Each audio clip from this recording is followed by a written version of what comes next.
तो चलिए बढ़ते हैं आज की कहानी की ओर। नमस्कार दोस्तों, मेरा नाम मिथिलेश है और मैं लकड़ी काटने का काम करता हूँ।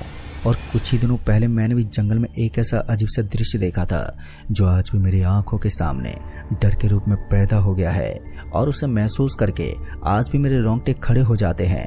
तो आइए जानते हैं कि कटारे का काम करते समय मेरे साथ ऐसा क्या हुआ था जो आज भी मेरे रोम रोम में बसा हुआ है। हर रोजाना की तरह मैं आज भी सुबह सुबह जंगल के लिए निकल पड़ा था। दरअसल मैं वहां से लकड़ी काटकर बाजार के लिए निकल जाता था और सुबह के 4 बजे के आसपास मैं अपने घर से लकड़ी काटने के लिए निकल जाता था और उसके बाद शाम के करीब 7 बजे के करीबन मैं लकड़ी को बेचने का काम करता था और फिर वापस से घर लौट आता था। कभी कभार मुझे शाम के 7 बजे के बाद भी जंगल में जाना पड़ता था और मुझे ज़्यादा लकड़ी काटनी पड़ती थी। इन दोनों लकड़ी काटने की वजह से जंगल के अंदर पेड़ों की संख्या कम होती जा रही थी और ऊपर से अब सरकार भी इन चीज़ों के ऊपर रोकथाम लगा रही थी, जिस वजह से हम लोग रात में ही लकड़ी काटने जाते थे, जो कि काफ़ी गलत था। लेकिन हमारे पास इसके अलावा कोई दूसरा चारा भी नहीं था। अपनी पेट पूजा करने के खातिर हमें इतना तो करना ही पड़ता था, क्योंकि हम ये बात काफ़ी अच्छी तरह से जानते थे कि अगर हम सुबह लकड़ी काटने गए तो उसके बाद सरकार के लोग हमें बिल्कुल भी छोड़ने वाले नहीं थे। जिस वजह से मैंने तत्काल ही रात को लकड़ी काटना शुरू कर दिया था और अब मेरा काम काफ़ी अच्छा चल रहा था। लेकिन जंगल के अगले हिस्से की तरफ मुझे पता चला कि काफ़ी अच्छी लकड़ियाँ पाई जाती हैं और उनके पैसे भी कुछ ज़्यादा ही बनते हैं और मैं अपने लालच को नहीं रोक पाया और मैं जंगल के आगे वाले हिस्से की तरफ जाने को तैयार हो गया, क्योंकि मैंने सुना था कि उस तरफ जंगली जानवर रहते हैं और बात कभी कभी जान पर भी आ जाती है। लेकिन दोस्तों, लालच की बुरी बला ने मुझे ये काम करने पर मजबूर कर दिया था और अब मैं ना चाहते हुए भी रात के समय उस तरफ जाने को तैयार हो गया था, जो चीज़ मुझे बिल्कुल भी नहीं करनी चाहिए थी। और उसी चीज़ को तैयार होकर करने के लिए मुझे कितना ज़्यादा रिस्क उठाना था, मैं इस चीज़ के बारे में ठीक से तो नहीं जानता था, मगर उसके बाद मैंने सोचा कि चलो इतना ही तो रिस्क उठाना है तो मैं उठा लूँगा।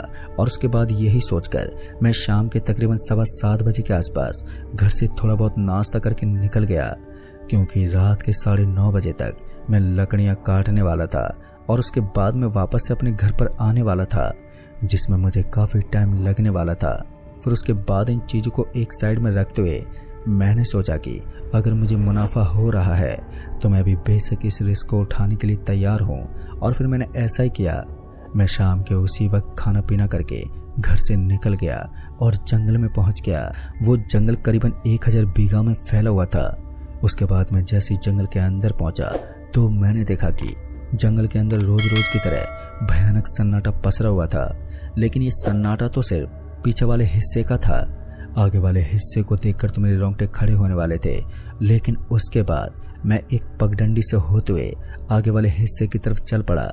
वो हिस्सा इतना ज़्यादा गहरा था कि उसके अंदर कदम पटकने की जगह भी नहीं थी, सिर्फ घास ही घास फैली हुई थी और लकड़ियाँ इस कदर थी जैसे कि 1 घंटे के अंदर ही मैं काफ़ी सारी लकड़ी को एकत्रित करके 1-2 दिन का जुगाड़ कर सकता था। उसके बाद मैंने ऐसा ही किया। मैं काफ़ी सारी लकड़ियों को इकट्ठा करने के बाद बुरी तरह से लालच में पड़ गया था और उसके बाद मैंने सोचा कि थोड़ी बहुत लकड़ियाँ और काट लेता हूँ और उसके बाद घर पर लौट जाऊँगा। वैसे भी मैंने आज 3-4 बंडल बांध लिए थे, जिनको घर पर ले जाने के लिए मुझे 2-3 बार चक्कर काटने थे।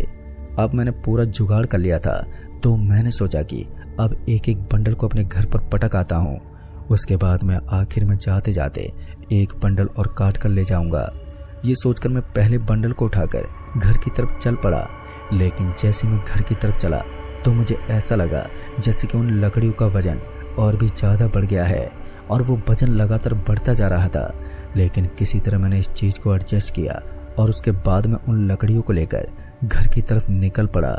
किसी तरह मैं घर तो आ गया था और घर के जंगल के बीच की दूरी कुछ ज़्यादा नहीं थी, जिस वजह से मैं काफ़ी जल्दी घर आ गया था। लेकिन आज जैसे ही मैं घर पर पहुंचा था तो मुझे ऐसा लग रहा था जैसे कि मेरी तबीयत में कुछ गड़बड़ हो चुकी है और मुझे उल्टी करने का मन कर रहा है। लेकिन उसके बाद मैंने सोचा कि शायद पैदल पैदल इतने वजन को लेकर आने के कारण मुझे थकावट हो गई है और इसीलिए मैं पानी पीने के लिए बैठ गया। पूरी तरह से पानी वगैरह पीने के बाद अब मुझे लगा कि मुझे वापस आकर दूसरे बंडल को उठाकर लाना चाहिए। इसलिए मैं तुरंत ही वापस घर से निकल पड़ा और दूसरे बंडल को उठाने के लिए जंगल के अंदर घुस गया। अब की बार मेरे साथ जो होने वाला था वो शायद मेरी जिंदगी का सबसे खतरनाक पल होने वाला था। अब मैं धीरे धीरे जंगल के उस गहराई के अंदर चला गया था जहां से आते आते मेरे पसीने छूट जाते थे और इस जोरदार गर्मी में भी मुझे काफ़ी परेशानी होती थी।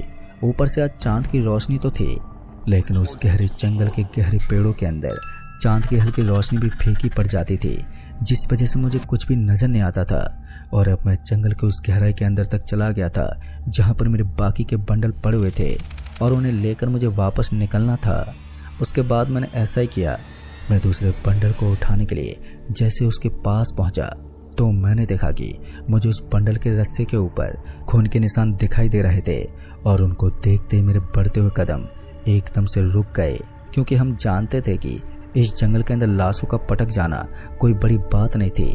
कई बार ऐसा हुआ था कि किसी आदमी को मारकर उसकी लाश को इस जंगल के अंदर फेंक दिया गया हो, इसलिए उस रस्सी के ऊपर पड़े हुए खून के निशान को देखकर मैं थोड़ा डर गया था।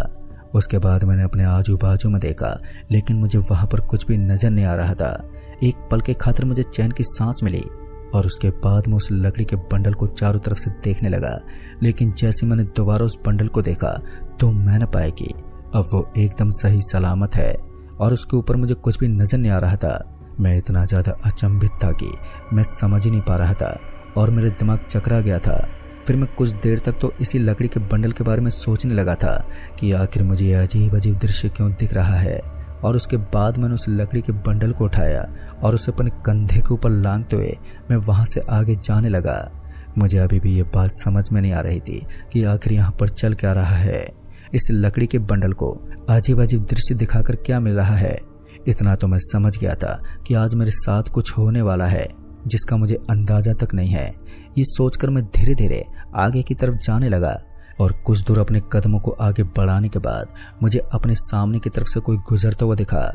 इतनी रात को जंगल के अंदर से किसी को गुजरता हुआ देखकर एक मामूली इंसान का डर जाना लाजमी था। इसी बीच में इस चीज को ध्यान से बाहर करते हुए आगे की तरफ बढ़ने लगा और इसी बीच में इस लकड़ी के बंडल को भी सही सलामत उस जंगल से बाहर ला पाने में कामयाब हो गया। मगर किस्सा अभी शुरू ही हुआ था, क्योंकि इसके बाद जो पल मेरी जिंदगी में आने वाले थे, जो मेरी जिंदगी के सबसे खौफनाक और डरावने किस्से बनने वाले थे, मैं अपने घर पर उस दूसरे बंडल को भी पटक चुका था और अब बारी थी लकड़ियों के उस तीसरे बंडल को लाने की, जो मेरी जिंदगी का सबसे खतरनाक फैसला था। उसी वक्त मैं बिना पानी पिए अपने घर से वापस निकल पड़ा। जब मैं लकड़ी के उस बंडल को लेकर वापस आता था तो मुझे करीबन आधा घंटा लग जाता था और इस बार मैंने ऐसा ही किया। मैंने अपने कदमों के सहारे जंगल की तरफ बढ़ना शुरू कर दिया और कुछ दूर आगे जाने के बाद मुझे अजीब सी घबराहट होने लगी और ऐसा लग रहा था जैसे कि मेरे पैरों ने काम करना बंद कर दिया है और ऐसा लग रहा था जैसे कि आने वाले टाइम में मेरे साथ कुछ होने वाला है जिसका मुझे बिल्कुल भी अंदाजा नहीं है। उस वक्त मैं इन चीज़ों को इग्नोर करके लगातार जंगल की गहराइयों में जाने लगा और इस बार मैं जैसे ही जंगल के अंदर तक पहुंचा तो पेड़ की शाखाओं के अंदर अचानक ही हलचल होने लगी। ऐसा लग रहा था जैसे कि कोई पेड़ को पकड़कर उसे हिलाने की कोशिश कर रहा है। काफी देर तक तो ऐसा ही चलता रहा, लेकिन उसके बाद किसी तरह डरते डरते मैं अपनी लकड़ी के उस बंडल तक पहुंच गया जहां से मुझे उस बंडल को लेकर जाना था। यहाँ तक कि मैंने अपने दिमाग में ठान रखा था कि इस बंडल को ले जाने के बाद मैं वापस आऊंगा और दोबारा एक लकड़ी के बंडल को काट कर लेकर जाऊंगा। और यही सोचकर मैंने उस लकड़ी के बंडल को उठाना चाहा, लेकिन उस बंडल को उठाने में मेरा इतना दम लग गया कि मैं उसे उठा तक नहीं पा रहा था। उठाने की कोशिश तो मैं कर रहा था, लेकिन उसका वजन बहुत ही ज्यादा बढ़ गया था और मैं अपनी पूरी ताकत लगाने के बावजूद भी उस लकड़ी के बंडल को हिला भी नहीं पाया। और इस बार मेरे दिमाग गुस्से से भर आया। मैंने उस लकड़ी के बंडल की रस्सी को खोलने की कोशिश की, लेकिन जैसे मैं उसके रस्सी को खोलने वाला था कि तभी अचानक ही मुझे ऐसा लगने लगा जैसे कि किसी ने मुझे पीछे से पकड़ लिया है। और एक बार के खातिर जब मैंने पीछे मुड़कर देखा तो इस बार मैंने पाया कि मुझे अपने पीछे की तरफ एक लंबा चौड़ा आदमी नजर आ रहा था, जिसकी कद काठी काफी बड़ी थी, दिखने में काफी हट्टा कट्टा था और उसके साथ में लोहे की सरिया थी। उसे इस तरह देखकर मुझे बहुत ही ज्यादा घबराहट होने लगी और जैसे ही मैंने उसके शरीर की तरफ देखा तो मैंने पाया कि ऊपर का धड़ उसका एकदम छिन्न भिन्न हो चुका था। मैंने देखा कि उसके मुंह के अंदर गड्ढे पड़े हुए थे और उनके अंदर से मक्खियां बाहर निकल रही थी और अंदर घुस रही थी। उसके पूरे जिस्म के अंदर से किसी सड़े हुए मांस की बदबू आ रही थी। मैं समझ गया था कि ये कोई इंसान नहीं बल्कि एक प्रेत है और मुझे जल्दी से जल्दी यहाँ से भागना ही होगा। और यही सोचकर मैंने उस लकड़ी के बंडल को वहीं छोड़ दिया और वहां से भागने लगा। जैसे ही मैं वहां से भागा तो मुझे अपने पीछे से आवाज आई, अरे तुम्हारा लकड़ी का बंडल तो यहीं पर रह गया है, इसे अपने घर तो लेकर जाओ और अच्छे पैसे कमाओ। और फिर उसके बाद वो आदमी जोर जोर से हंसने लगा, लेकिन मैंने उसकी एक भी बात नहीं सुनी और उस पगडंडी से होते हुए अपने घर की तरफ भागने लगा। इससे पहले कि मैं रफ्तार से भाग पाता कि एक लकड़ी अचानक ही मेरी छाती पर आकर लगी और फिर मैं उछलकर नीचे गिर पड़ा। मैं नीचे इतनी जोर से गिरा था कि मैं खुद को संभाल ही नहीं पाया और मेरे हाथ और पैर में बहुत ही चोट आ गई। दोस्तों, मेरे शरीर पर अच्छी खासी चोट लगने के बावजूद भी मैंने हिम्मत नहीं हारी। मैं जानता था कि अगर मैं इस जंगल के अंदर भटकता रहा तो मेरी जान बचना बहुत ही मुश्किल हो जाएगी। इसलिए मैं अपने आप को बचाने के लिए फिर से वहां से सरपट भागने लगा। मैं किसी भी हाल में अपने आप को रोकने के मूड में नहीं था और इस बार मैंने अपने कदमों को बहुत ही रफ्तार से आगे बढ़ाना शुरू कर दिया। मुझे ऐसा लग रहा था जैसे मेरे पीछे पीछे काफ़ी जानवर भाग रहे हैं और वो मुझे किसी भी वक्त काट कर खा सकते हैं। मैं जानता था अगर मैं कहीं पर रुका तो उसके बाद मैं अपनी जान गंवा बैठने वाला हूँ, लेकिन मैंने हिम्मत नहीं हारी और मैं लगातार उस रास्ते पर भागता रहा। और फिर कुछ दूर आगे जाने के बाद मुझे अपने सामने की दिशा में एक छोटा सा जानवर दिखा। वो जानवर बिना कुछ देरी किए मेरे सर पर आकर टपक गया और इस बार मैं अपनी जगह से हिल भी नहीं पाया और उसके हमले से सीधा जमीन के ऊपर गिर पड़ा।